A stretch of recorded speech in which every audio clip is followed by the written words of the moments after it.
Crude oil, barrel, ഉൽപാദന ചെലവ്, ശുദ്ധീകരണം തുടങ്ങി സാധാരണ ജനതയ്ക്ക് ഇന്നും മനസ്സിലാവാത്ത പ്രയോഗങ്ങൾ നിരത്തി അടിക്കടി വില വർദ്ധിപ്പിക്കുന്ന പെട്രോളിയം കമ്പനികളുടെ പൊള്ളത്തരമാണ് ഇപ്പോൾ വെളിവാകുന്നത്. അന്താരാഷ്ട്ര മാർക്കറ്റിൽ ക്രൂഡ് ഓയിൽ വില കൂടിയാലും കുറഞ്ഞാലും പെട്രോളിനും ഡീസലിനും പാചകവാതകത്തിനും വില വർദ്ധിപ്പിക്കുന്ന രീതിയാണ് ഇപ്പോഴുള്ളത്. ഉൽപ്പന്നങ്ങൾ ഉണ്ടാക്കാനുള്ള അടിസ്ഥാന അസംസ്കൃത എണ്ണയാണ് ക്രൂഡ് ഓയിൽ. ഒരു ബാരൽ എന്നതാണ് ഇതിന്റെ അന്താരാഷ്ട്ര അടിസ്ഥാന അളവുകോൽ. 158.99 ലിറ്ററാണ് ബാരലിൽ ഉള്ളത്. ഇതിന്റെ ഇപ്പോഴത്തെ മാർക്കറ്റ് വില 5170 രൂപ. ഒരു ബാരൽ ക്രൂഡ് ഓയിൽ സംസ്കരിച്ച് വിവിധ ഉൽപ്പന്നങ്ങളാക്കാൻ വേണ്ട ചിലവ് 1 ലിറ്ററിന് വെറും 52 പൈസയാണ്. അതായത് സംസ്കരണ ചിലവ് കൂട്ടിച്ചേർത്താലും ബാരലിന്റെ വില 5252 രൂപ മാത്രം. Petrol, diesel, jet fuel, furnace oil, ദ്രവവാതകം, സ്റ്റിൽ ഗ്യാസ്, കരി, ബിറ്റുമിൻ, മണ്ണെണ്ണ തുടങ്ങി നിരവധി ഉൽപ്പന്നങ്ങൾ ഓരോ ബാരലിൽ നിന്നും ഉൽപ്പാദിപ്പിക്കുന്നുമുണ്ട്. മറ്റൊരു കണക്ക് കൂടി ശ്രദ്ധിക്കുക. ഒരു ബാരൽ ക്രൂഡ് ഓയിൽ 158.99 ലിറ്ററാണെങ്കിലും ഉൽപ്പന്നങ്ങളായി കഴിയുമ്പോൾ അത് 167 ലിറ്ററായി വർദ്ധിക്കും. അതായത് 8.32 ലിറ്റർ കൂടും.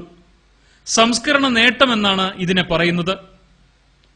ഇനി ഉൽപ്പന്നങ്ങളിൽ നിന്നുള്ള വരുമാനം കൂടി ശ്രദ്ധിക്കുക. പുതുക്കിയ പെട്രോൾ വില അനുസരിച്ച് ഒരു ബാരലിൽ നിന്നും ലഭിക്കുന്ന 73.81 ലിറ്റർ പെട്രോളിന് 5502 രൂപ ലഭിക്കും.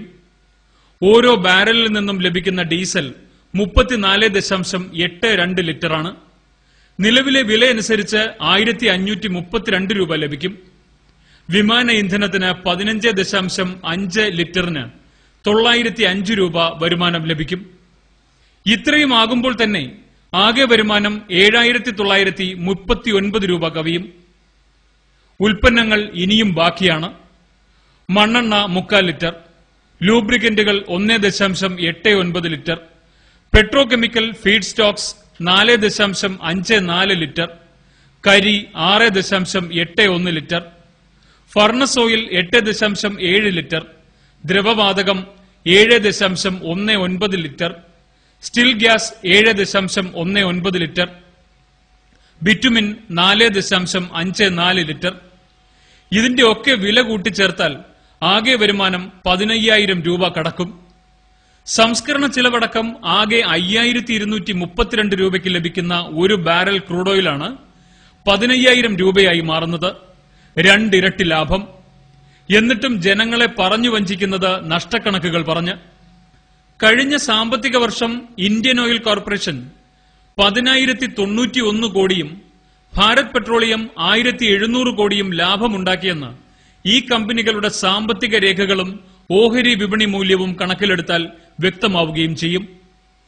5252 രൂപയുടെ സ്ഥാനത്ത് 15000 രൂപ കൊയ്തിട്ടും നഷ്ടമെന്ന് കമ്പനികൾ പറയുന്നുവെങ്കിൽ അതിനർത്ഥം കൂടി തിരയാം.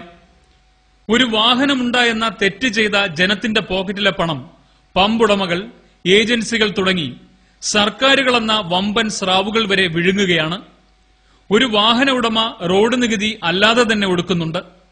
ഒരു വാഹനം സ്വന്തമാക്കുമ്പോഴുള്ള വിൽപ്പന നികുതി, എഡ്യൂക്കേഷൻ സെസ്, സർക്കാരിന്റെ ലൈസൻസ് ഫീ തുടങ്ങി എണ്ണിയാൽ ഒടുങ്ങാത്ത തുക നൽകിയ ശേഷമാണ് എണ്ണ കമ്പനികളുടെ ഈ ഇടുത്തി കൂടി വരുന്നത്. ഭരിക്കാൻ നമ്മൾ തിരഞ്ഞെടുത്തവർ നമുക്ക് തരുന്ന ശിക്ഷയാണിത്.